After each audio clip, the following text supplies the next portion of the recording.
Ang angels ay hindi po pwedeng ibas. Kaya yan po kagad ay nilinaw natin mga kaibigan. At ang sabi dito ni Kuya Brooks kasi sa akin, sa pagkakaalala ko noong live ng isang araw na ganito, na itong titirahin niya, sinasabi niya doon, ay 3 tao totally or 2 tao mga kaibigan. Sabi ko, kung magtitirahan kayo sa mga issue, bahala kayo. Basta wag lang ninyong uupakan yung mga angels.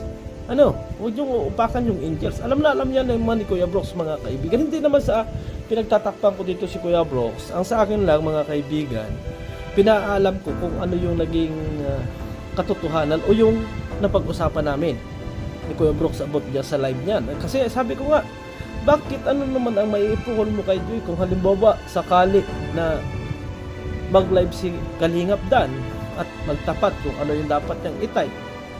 Sabi ni Kuya Brooks sa akin na mali ako dyan sa mga bagay na yan. Sabi niya sa akin, kasi ang uupakan ko talaga dyan, si Sangkay at si Bobby TV. Yan na talaga yung sinabi niya sa akin. So ako nagbawa silang mga kaibigan doon sa alam ko na sinabi ng tao. Ay kung ako nagkakamali, pasensya na. Kasi yun talaga yung nilinaw ko kasi ito. Yung mga ganitong bagay. Kasi kung ang gagawin talaga ni na Kuya Brooks o ang Team Brooks, pagkatapos ng announcement ni Kalingap Dan, kung ano man yung kahihinatnan ng kanyang mga sasabihin at mga papaliwanag nila, at uupakan ng Team Brooks si Joy, as in, wala na sila sa Kalingap. Sure natin yan mga kaibigan. Mawawala na sila. Kasi, kinakalaban nila yung Kalingap Angel, si Joy, na alam naman natin walang ginagawa si Joy, o kung ano pa man. Kaya nilinaw na kagad natin yan. Alam ko na magkakaroon talaga ng reaction video sa bagay na yan, kasi nga, talagang alam natin na gano'n ang sinabi ni Kuya Brooks, na talagang si Joy ang parang talagang tatamaan. Kaya kaagad ako ang una-unang nag-react dyan mga kaibigan, at kinausap kaagad natin dyan si Kuya Brooks.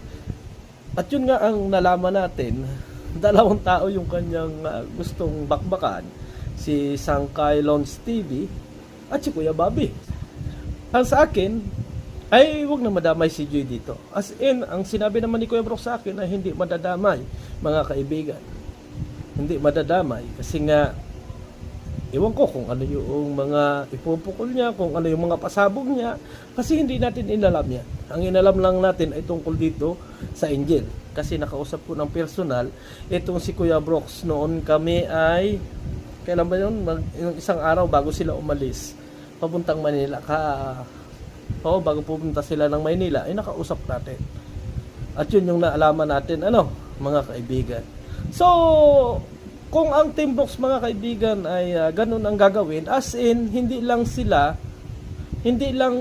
si Joy ang makakalaban niya, or pati yung mga buong reactor ng Kalingap. Kaya nilinaw kaagad natin yan mga kaibigan. Pero kayo na ang bahala kung ano yung nasa isip ninyo. Pero intayin natin mga kaibigan sana kung ano ba talaga yung magiging result nito. Alam ko na yung mga nag-reaction tulad ni Ate Bupel, ni Derek Novelsa, alam ko na yung kanilang ginagawa as in nasang-ayon doon sa roles ng Kalingap na ipagtanggol ang mga Kalingap Angel para hindi mabas. Kaya nang unawaan po natin yan mga kaibigan. Eto, sagutin lang natin ng konting maliit na para kang gusto mong kurutin sa singit si Kuya Brooks. Kuya Brooks, alam mo naman, yung sinabi mo dun sa live mo na masyadong nag-o-overthink ang mga reactors or advance mag-isip dun sa sinasabi mong pasabog kay Joy Diwata. Gusto ko lang i-remind kita dun sa vlog naman ni Birador. Kung hindi tayo nagkakamali, kung kami naman ay mali, bakit pagkatapos di umano ng iyong live, sabi ni Birador, ay nilapitan kanya para bigyan linaw yung sinasabi mo na pasabog. Ang sabi niya, kasi nga gusto niyang ma-clarify na hindi dito maaapektuhan o hindi dito tatamaan si Joy Diwata. Ibig pala sabihin, hindi kami nag-overthink. Sapagkat mismong ang presidente ng Karepa, presidente ng mga reactor ng Karepa, ay nag-reach out sa iyo. Bakit? Kasi iniisip niya na tatamaan dito din si Joy Diwata. Sa makatuwid, parehas kami ng inisip ni Presbyrador. Nagkataon lamang na siya ay nakalapit sa iyo. Di ba?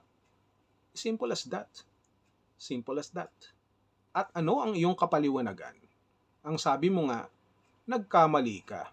Ibig lang sabihin nun, alam mo na mali yung sinabi mo na about dito sa second love team ni Kalingap Dan, napapasabugin mo rin o magkakaroon ka ng pasabog. Positibo ba na pasabog? Malamang hindi.